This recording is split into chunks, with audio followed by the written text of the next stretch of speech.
當迷信被官方認可、被制度化、被不斷重複，它還只是愚昧嗎？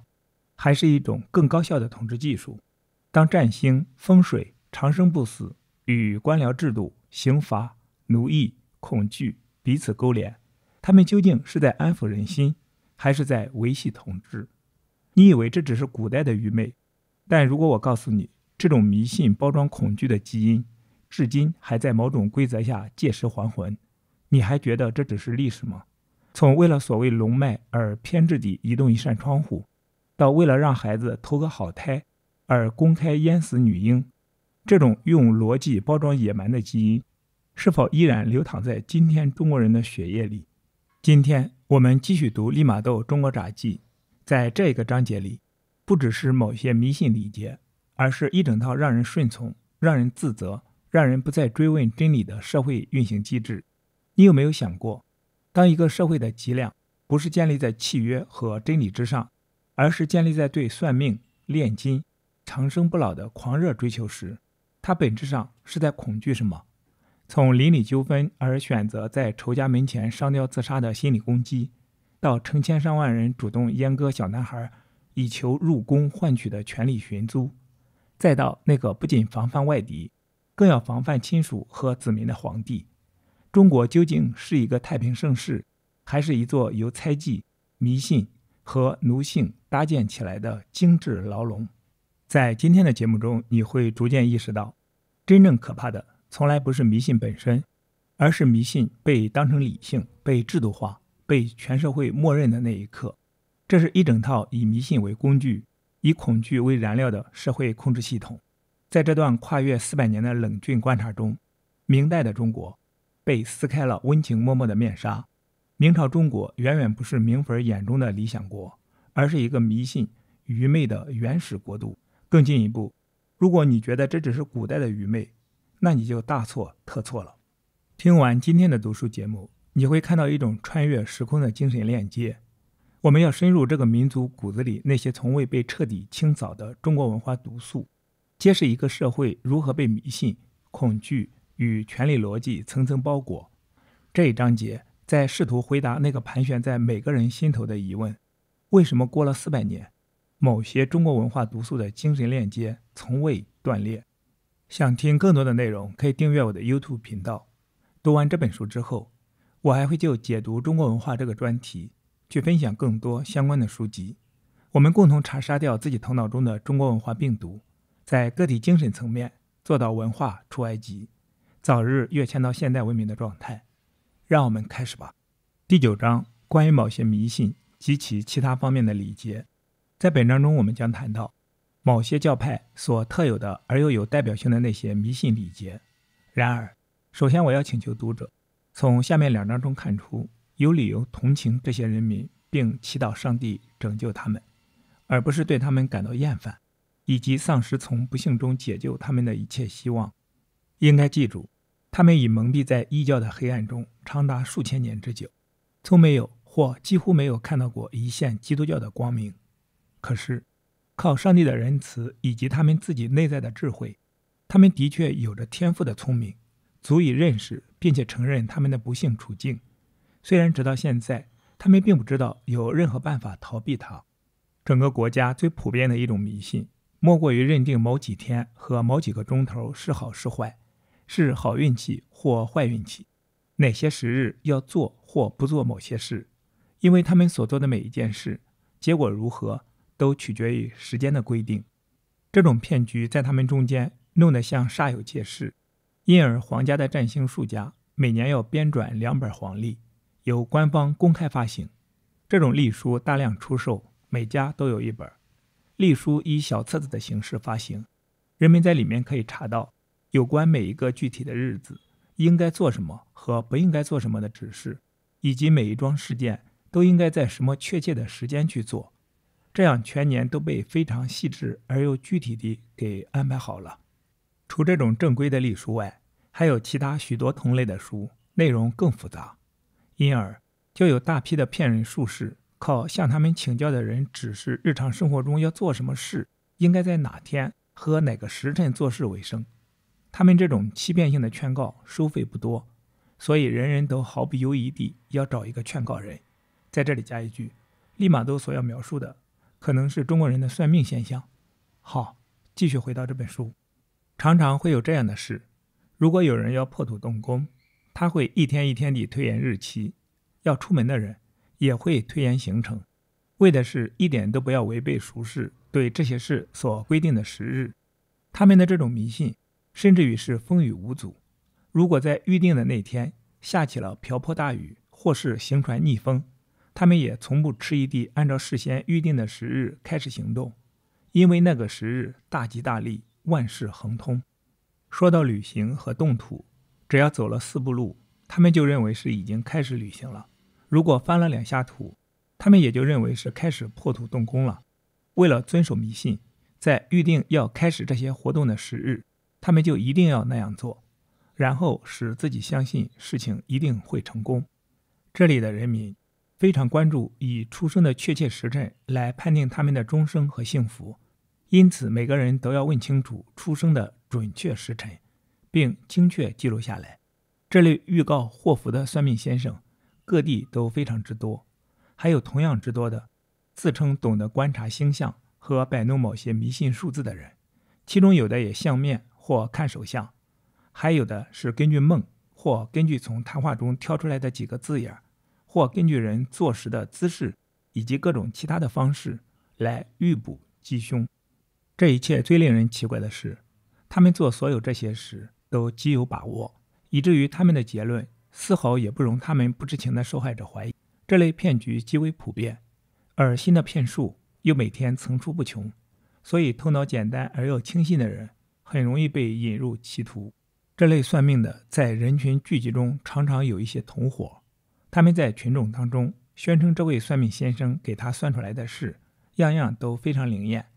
正如算命先生所預告的那樣，有時也請外鄉人來入夥，並講述以往的靈驗，而本地騙子的同夥則大聲叫好鼓掌。結果是很多人都上了這種把戲的當，也去算命，並把算出來的東西當成是真的。還有另一種花招，使這種騙術貌似真實。人民當中普遍都有一種手寫的戶籍冊，裡面包括按街按戶記載城中每一家的情況。算命的把戶籍冊抄寫下來，或者廉價買來，然後像外鄉人一樣進城，把人們家中的情況一一講出來。他們先講以前發生過的事，然後就預卜將來會發生什麼事。說完之後揚長而去，聽憑命運來證實他們。有些可憐的人出於單純的害怕心理，就相信了這類預言。例如，如果算命的說他們在某一天會生病，到了那天，他們就真會使自己相信自己確實病了，並害怕死亡臨頭，從而和想象中的病展開鬥爭。像這樣的情況，就給騙子起了很好的宣傳作用，對他們建立聲譽幫了不小的忙。向守護神請教也是普遍的習慣，中國人稱為家神，這種神為數眾多。他們相信這種神靈可以預示吉凶，而不是降禍。但是在這上面，他們同樣常常是受騙上當的犧牲品。在請教吉凶時，神諭是通過小孩子或者家畜的聲音接收的，它顯示過去的事或已經死去的人，以證明對未來的預言真實不爽。這種神諭的產生總是由於欺騙或花招。當然，我們讀到過，這類迷信在異教徒中一般是普遍的，但是下面的事例卻為中國人所特有。在選擇修建公共建築或私宅的地點，以及埋葬死人的地點時，他們是按照據說地下特殊龍頭或龍尾或龍爪來研究和選擇地址的。他們相信，不僅本家，而且全城、全省和全國的運道好壞，主要看這些地域性的龍而定。在這裡加一句，這就是中國人喜歡說的龍脈。好，繼續回到這本書。他們很多最顯赫的人士也對這種深奧的學問感興趣，必要時甚至把他們從很遠的地方邀來請教。這種事可能發生在要修建公共建築或紀念碑的時候，以及為這個目的所使用的機械應如何放置才能避免災禍，以及使事業交到好運的場合。就跟占星術家觀察星象一樣，這些地師根據山水田地的相對位置，從而算定一塊地的氣運和吉凶。而他們的卜算和觀星家的占相是同樣騙人的，把一個家庭的安全、榮譽或甚至整個的生存都想象為一定取決於諸如門要開在這一邊或那一邊，雨從左邊還是從右邊流入院子，或窗子設在這裡或那裡，房頂哪一個要比另一個高等等細節。有什麼能比這更加荒唐的呢？街上、客店裡以及所有其他的公共場所都充斥着這類占星家、地師、算命算卦的，或者也可以把他們歸之為一類，即都是騙子。他們的業務就是收一定的費來空口許願說以後的運氣好。他們有些是瞎子，有些是社會底層的人，有時還有一些形迹可疑的婦女。按照福音書上的格言，他們可真是瞎子給瞎子指路，而且他們为数众多，以致可以說是構成一種普遍的禍害。事實上，這個令人厭惡的階級在各大城市或甚至在宮廷裡都是名副其實的害人蟲。他們的生活手段就是這樣，其中有不少的人能維持一大家人闊綽的生活，有時還能積累可觀的財富。人不分高低，平民與貴族，或讀過書的和文盲，都在受害者之列，甚至城內的高官顯貴以及皇上本人都不能例外。我們從上面所說的很容易判斷他們從鳥語中聽出的預兆，他們對於早起第一個碰見的事物以及陽光照在房頂所投下的陰影是如何擔心。總而言之，無論一個人、一個城市、一個省份或全國遭遇到了什麼不幸，他們就按情況一定把它歸之於運氣不好，或某個人或國家出了什麼錯。他們把這種厄運當作對他們罪過的公正懲罰，他們的罪過招來了上天對個人或對公眾的懲罰。這裡我們將補充幾種驚人的做法。中國人是處之泰然的，而且上帝保佑，他們似乎居然認為從道德上說是十分正確的，由此人們便很容易對其他類似的事情得出結論了。這些人實在應當受到憐憫，而不是指責。他們在愚昧無知的黑暗中陷得越深，人們就越應該真誠地祈禱他們的得救。他們當中有很多人無法過沒有女人在一起的生活，就把自己賣給有錢的主人家，以期望在這家的女婢中找到一個妻子，而這樣一來，就把他們的子女永世變成了奴隸。還有一些人則攢夠了錢買一個妻子，等到孩子過多無法撫養時，就以大約一頭豬或一頭便宜的小驢的價格把孩子賣作奴隸，價錢大約相當於1個克朗或1個半克朗。有時候這樣做並不是真正有此必要，但孩子卻從此就與父母永遠分開，變成了買主的奴隸。買主想叫他幹什麼就得幹什麼。這一做法的結果是，全國事實上到處都是奴隸。這種奴隸不是戰爭中俘獲或從國外帶回來的，而是就生在這個國家裡，甚至就生在他們生活的那個城市或鄉村裡。也有許多是被葡萄牙人和西班牙人帶出國外為奴。這類少數人至少有成為基督徒的機會，因而擺脫撒旦的奴役。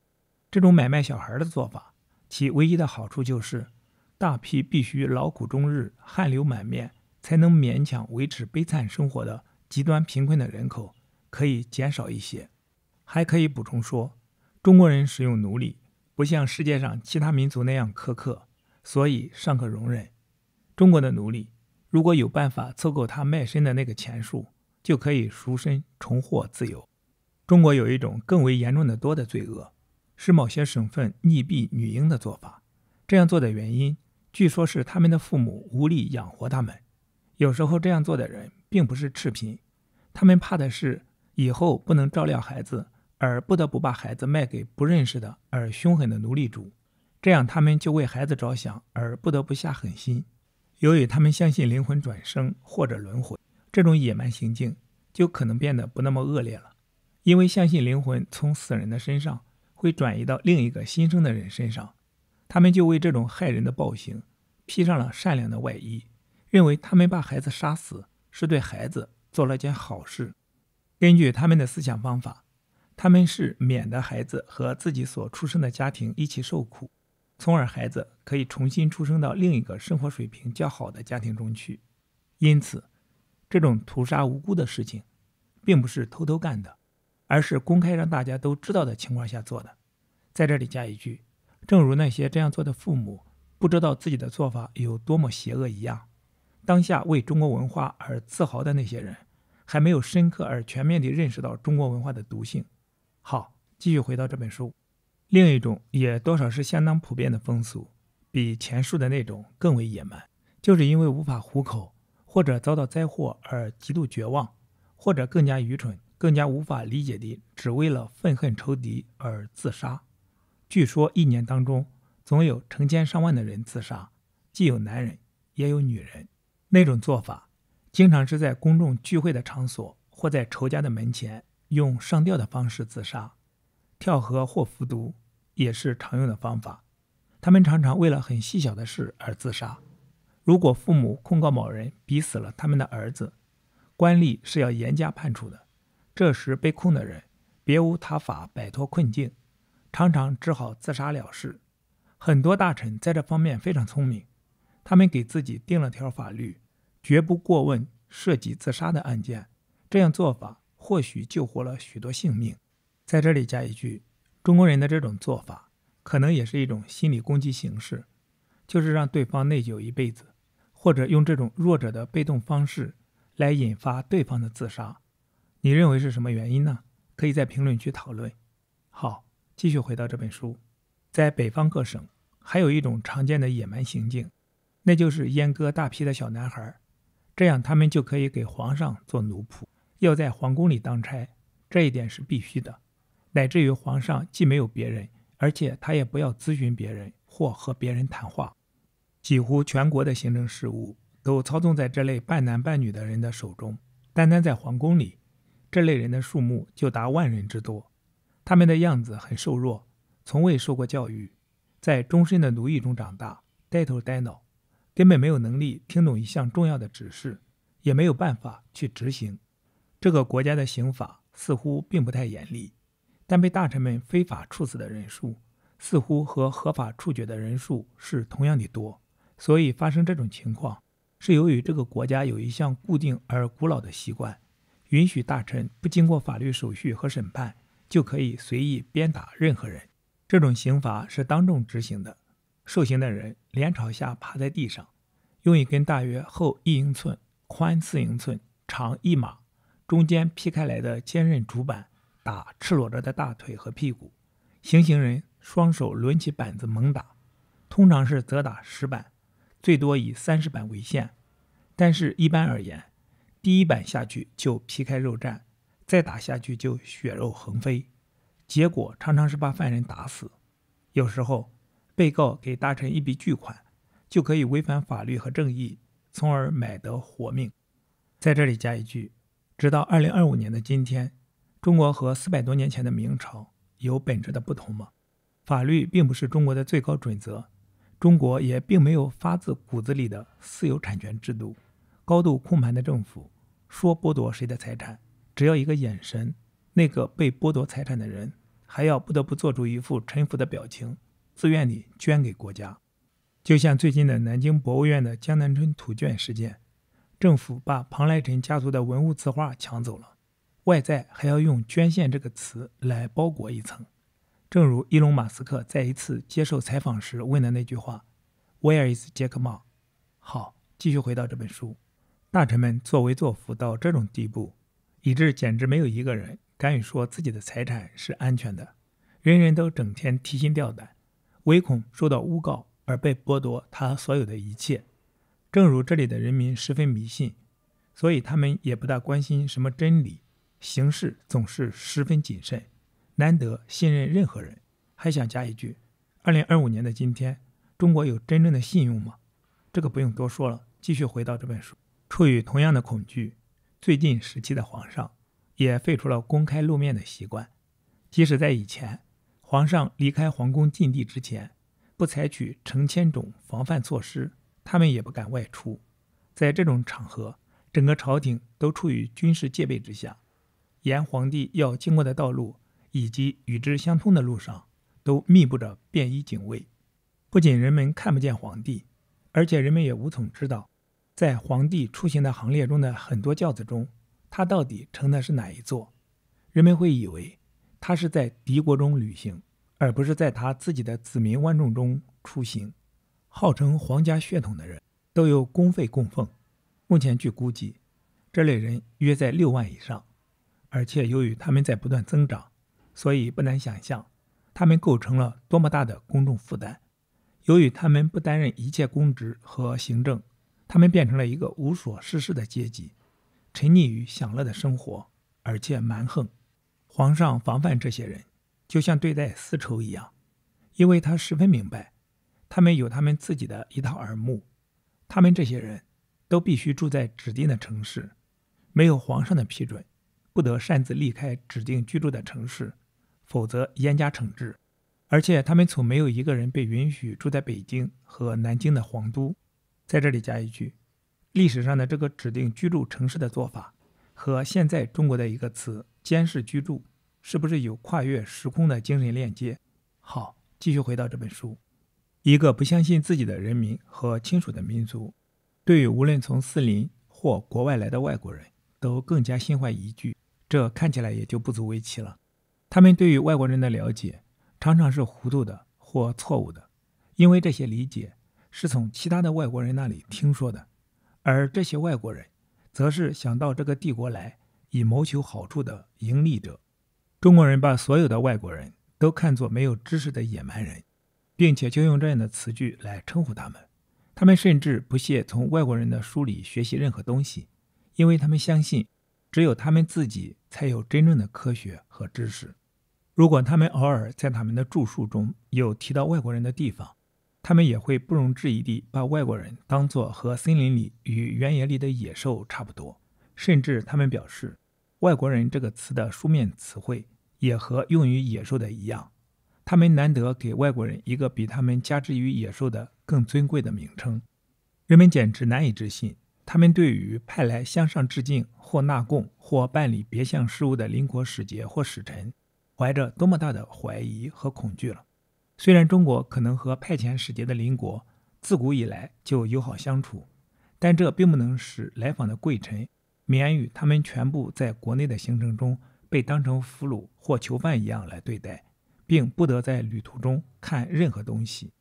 在他們的全部逗留期間，他們被安頓在宫城範圍內蓋得像牛棚一樣的房子裡，而且是被鎖在裡面。他們從來不准見到皇上，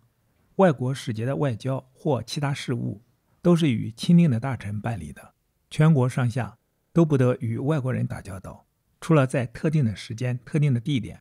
例如澳門半島。在那裡從1557年起就建立了一個與葡萄牙人通商的商場，凡是未得官方批准而與外國人進行貿易的，都將受到最嚴厲的刑罰。擔任警衛的士兵總要受到別的哨兵的監視，怕他們可能企圖造反或者造成騷動。由於同一個原因，指揮官從來不許統帥大軍，整個軍隊置於哲人參議院的管轄之下，也就是由文人組成的兵部，由這個機構發放薪俸以及軍事裝備。為了確保他們個人的忠誠，士兵們本人以及他們的生計都有賴於上級軍官以外的領導。這個國家中大概沒有別的階層的人們比士兵更墮落和更懶惰的了。軍隊的每個人必定過的是一種悲慘的生活，因為他們應召入伍並非出自愛國心，又不是出自對皇上的忠誠，也不是出自任何想獲得声名榮譽的願望，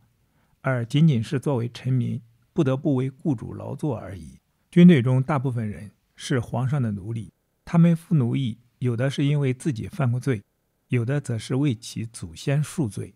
當他們不從事軍事活動時，他們就被派去幹最低賤的活計，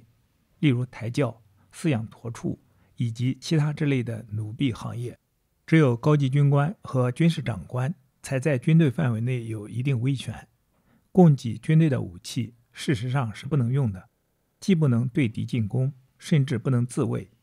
除了真正打仗時之外，他們都只攜帶假武器。發給他們假武器是為了在演習時不致完全沒有武器。我們已經描述過，無論是官是兵，也不論關節和地位，都像小學生一樣受到大臣的鞭打，這實在荒唐可笑。下面我們將敘述一下可以稱之為中國人2種非常愚蠢的做法，這在全國各地，而特別是在有權勢的人們當中是非常普遍的。第一種習慣是努力要從別的金屬中提取銀子，第二種則是企圖延年益壽、長生不死。據傳說，獲得這2種理想願望的結果的指導方法，來自現已歸為聖人之列的某幾位出名人物，仿佛是他們一生中已經取得了很多突出和有用的成就，最後他們對自己的塵世生活感到厭倦，就肉身和灵魂一起升天。目前有极大量这類的書籍在流行，討論這2種奧秘的學問，有些是印本，有些則是手稿，但是人們更願意得到手稿，因為手稿更有權威性。第一種糊涂做法可以解釋為貪得無厭的煉金術士的妄想，他們揮霍他們的全部財產，突然想要達到一種愚蠢的野心，每天都可以公然看到他們當中最有錢的人為了證實這種騙術而揮金如土，最後淪為赤貧。在這種特殊的學問裡，他們中間比較精明的人則弄出一種假的或摻假的银子，因而引起了轻信不疑的人们的興趣。他們完全不考慮教育程度和真理，日夜在實驗室裡操作不停，引導別人陷入新的錯誤，而且自己也陷入這類錯誤。他們進行實驗，花很多錢抄寫書籍，並且準備各種裝置，以供進一步的實驗。很多希臘神話中獨眼巨人式的人都從事這項希臘火神福爾甘鐵撲的騙局。有些人貌似文雅而有教養，其實是在騙人；另有些人則是在欺騙自己，並且直到淪為襤褸的乞丐，也還在堅持錯誤。他們每個人全都在追求着，胸中燃燒着增加財富的希望，以他們空洞的許諾引誘別人也去探求這種騙人的技術。在這裡加一句，不知道為什麼讀到這一段時，我大腦中立刻想到的是中國股市還有水變油的鬧劇。好，繼續回到這本書。這群無賴漢的狂熱源自於一種先入之見，以為這種事可以真正做到，因此他們把積蓄全部花光來購置必要的工作儀器，並裝配起來供研究用的作坊。然而不幸的是，當成功似乎在望的時候，那個怪鳥卻又飛去而不復返，他們只落得囊空如洗，而且還欠下高利貸者大量的債務要償還。此外，着了這種迷還會伴有精神錯亂，使他們儘管因此而一再淪為乞丐，卻還不能認識他的罪過，而無法抵制再次成為別的更狡猾騙子空口許願的犧牲品。得了這種瘋病最普遍的結果是，很多人在這種空中樓閣中虛度終生，他們因失敗而沮喪，在這種精神負擔之下病倒。但是無論親友的規勸或他們自己的貧困，都不能使他們清醒過來。第二種蠢事常常被發現是與第一種糾纏在一起的。長生不老的問題，就其本身性質而言，的確值得認真探討。因而這種病就抓住了很多讀書人以及甚至某些身居高位的大臣。這些上層人物在取得很高的生活地位並積累了隨之而來的榮譽和財富之後，就產生了一種想法，覺得除了有辦法使他們的現狀永不休止以及使自己長生不老以外，再也無法好上加好了。因此他們竭盡全力要研究出達到這種枉然被垂涎的目的的必要手段。在我們現在居住的北京城裡，在大臣、宦官以及其他地位高的人當中，幾乎沒有什麼人是不沉溺於這種愚蠢的研究的。因為這種迷信不乏有錢的學生，教的人必然是非常之多的。教的人越是熱衷於研究長生不老，他們也就越發被這種燃燒着的渴望所激動，所以也就由於這個緣故，從而越發受到他們上司的賞識。一旦沾染上這種病，那就像我們前面所說的那樣，是極難治好的。雖然長生不老的販賣者每天都在受到死亡的懲罰，他們仍然不能聽人勸阻，從而放棄這種荒誕的研究習慣，相信自己總有一天會交上好運。他們堅信，而對別人有害的卻可能對他們是有好處的。總之，似乎已經沒有任何辦法能說服他們相信，他們所希望實現的事情是超出人類能力和勤勉的限度之外的。中國古代編年史中記載過一個故事，說有一位皇帝也醉心於愚蠢地尋求長生不老，而在力求長生不老的時候，都給自己的壽命造成了嚴重的損害。這位古代皇帝按照某些騙子的處方，為自己配制了一副秘密藥物，只要把它一喝下去，就可以使他免於死亡。就在他要喝药的时候，他的顧問們忠心相見，這已經不能阻止他實現他的既定方針了。突然間，他眼睛剛好一離開藥杯，他有一個朋友就抓住杯子一飲而盡，只剩下了藥渣。皇帝被夺走了长生不老的药杯，勃然大怒，拔剑就要當場把犯人殺死。這個朋友大叫住手，然後勇敢地向他的軍上說，我剛剛喝完你那長生不死的藥酒，你怎麼可能剝奪我的生命呢？如果你能，那麼我就確實沒有犯罪，我並沒有搶走你的長生不死，倒是把皇上你從陰險的騙局裡解放出來。聽了這番話，皇上恢復了平靜，讚許他朋友的勇氣已經把他從害人的幻想之中拯救了出來。總結一句，應該公平地說，中國從来不缺乏聰明人，他們盡力想方設法要掃除他們人民心中的這兩重苦惱，但是他們這樣做從未取得過成功。相反，這種傳染病還在蔓延，